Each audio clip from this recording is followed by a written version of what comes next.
महजबी की जानिब से आप सबके लिए। ये कब कहती हूँ तुम मेरे गले का हार हो जाओ, ये कब कहती हूँ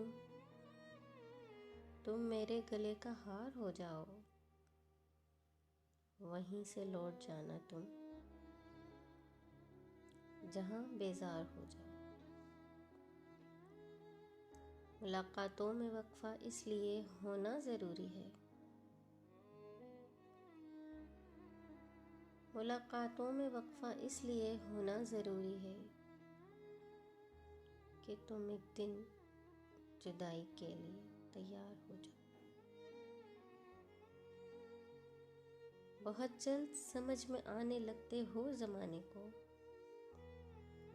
बहुत आसान हो, थोड़े बहुत दुश्वार हो जाओ। बला की धूप से आई हूँ, मेरा हाल तो देखो, बस अब ऐसा करो तुम साये दीवार हो जाओ। अभी पढ़ने के दिन है, लिख भी लेना हाल दिल अपना,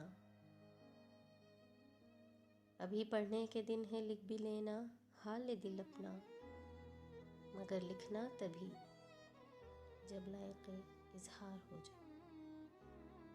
उम्मीद है ये गज़ल आपको ज़रूर पसंद आई होगी।